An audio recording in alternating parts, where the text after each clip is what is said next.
Hello, and welcome to another episode of The End of the Search. This one I call it, Who Writes the Script? It's based on a question someone asked which says, Hi Nick, I heard the script is written by the mind. I imagine it's written entirely with pleasant and not so pleasant things. It can be followed with the Holy Spirit, not with the ego, but I imagine the same script. Just because you follow the script with one or the other doesn't change, or does it?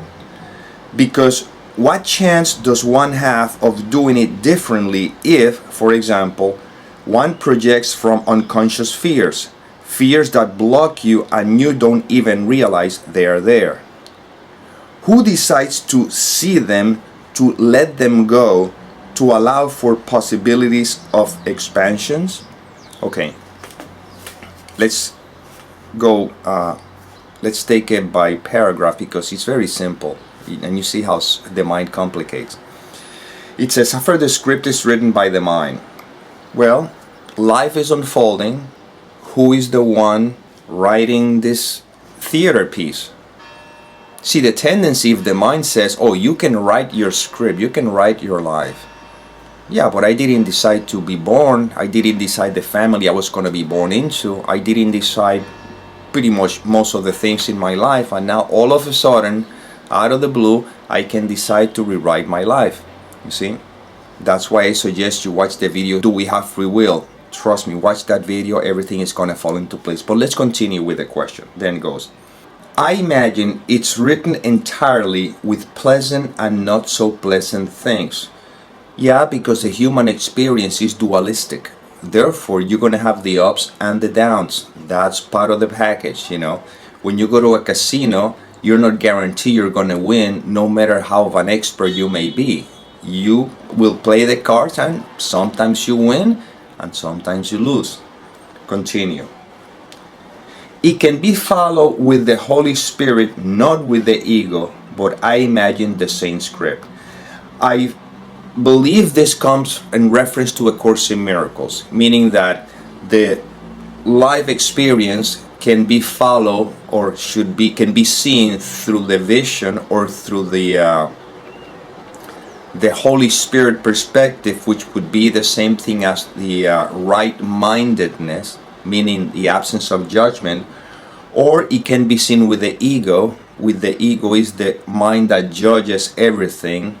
However, whether you look at it from the Holy Spirit perspective, meaning without judgment, or whether you look at it with the ego, judging, the script doesn't have to change, but your mind is what changes, meaning that if you look at it from the perspective of absence of judgment, there is no suffering, there is just experience. If you look at it from the perspective of the ego thought system, the judgment, well, then you experience the consequence of that judgment. But the script doesn't have to change. Life will unfold as it will. If you look at it with fear, you experience the consequences. If you look at it with a neutral scene, then it's just the peace that surpasses all understanding. Then it continues. Just because you follow it with one or the other doesn't change, or does it? Okay, the suggestion here is that if I keep looking at the script, if life through the instrument, okay, because it's not even the instrument, the one that make that choice, but within the context or we appear to be, if I choose to see it, let's say, with a Holy Spirit or a positive mind, or if I look at it with the ego's perspective, will the script change or not? Well, you could say that if the mind is in a victim position, well, it's going to continue to look at life as it unfolds from that perspective.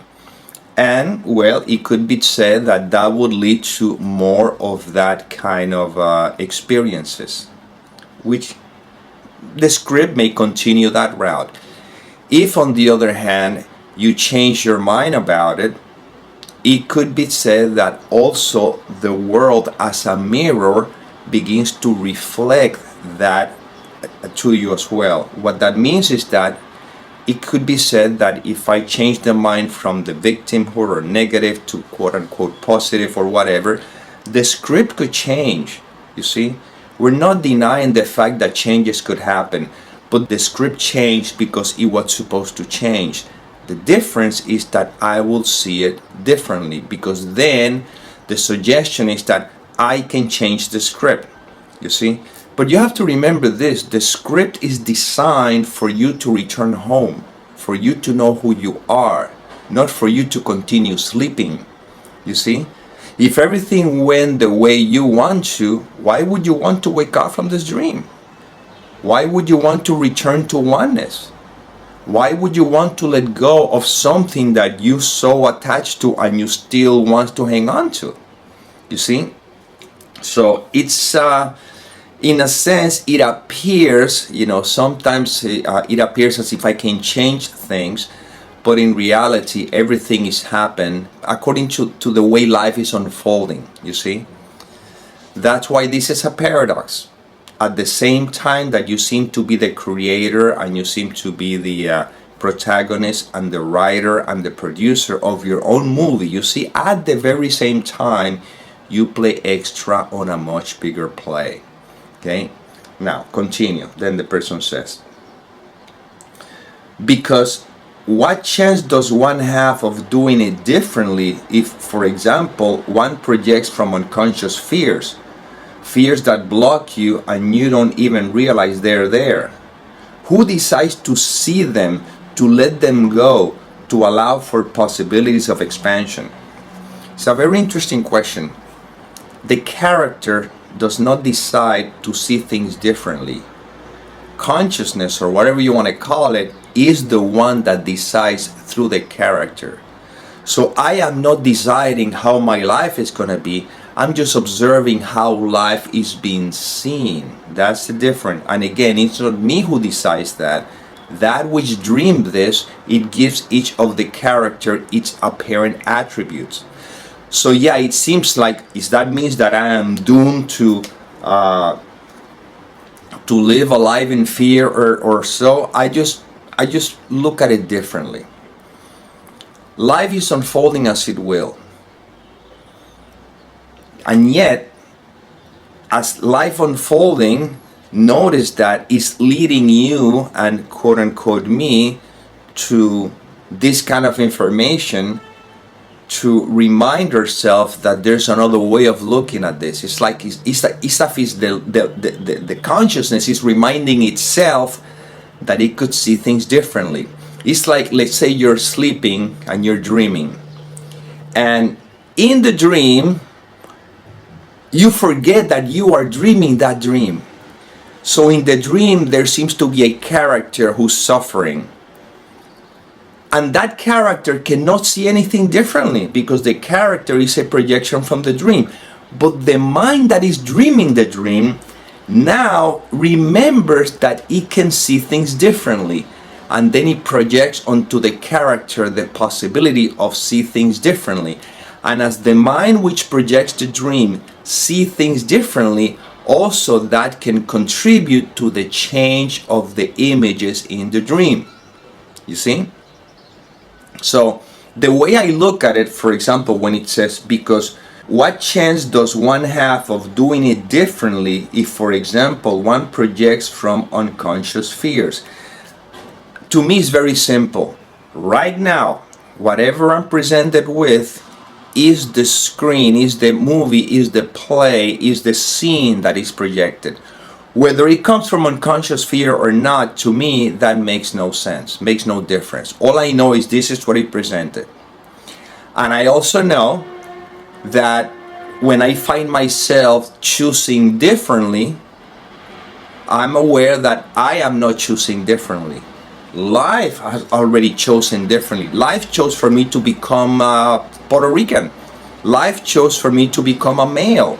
Life chose for me to do whatever I do. So I'm just seeing how life is expressing through the instrument called me. And I'm also noticing that life also is aware enough or conscious enough to see things differently. So you see, so I don't get caught up into any of that. To me, it's very simple.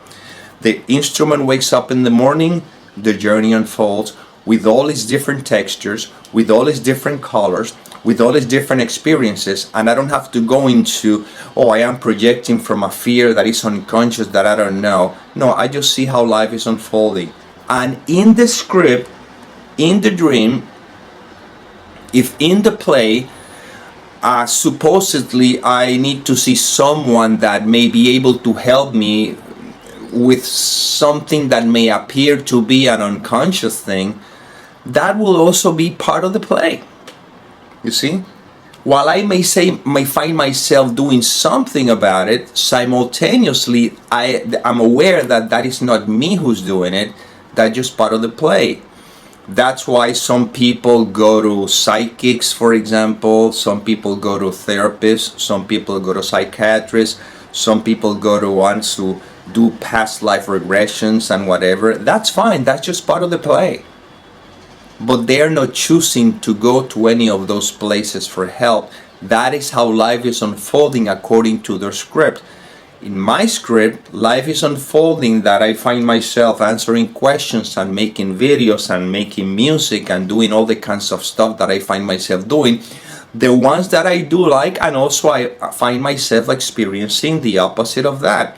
If it's time to go to a hospital, for example, I find myself going to the hospital. If I'm supposed to feel well, I find myself feeling well. But there's a recognition underneath it all that that is just an unfoldment of life, and I am life. And these videos are not about details like this, because this kind of details keeps you bringing you back in the mind. That question could be understood like, I am doomed. There's nothing I can do.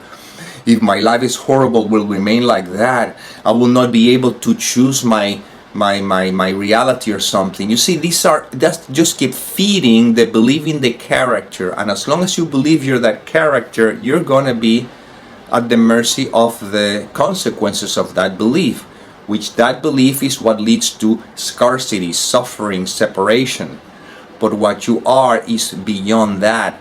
So I don't know what life is gonna do with this character, but whatever happens, whether positive or negative, I don't label it positive or negative. I just see as part of the script that is unfolding. And I don't know how the things will unfold. All I know is that I wake up in the morning, the journey begins with all these different colors, textures, and everything. And then when I go to bed at night, I disappear, and this whole thing disappears. And if I wake up the next morning, is that life is continue the play.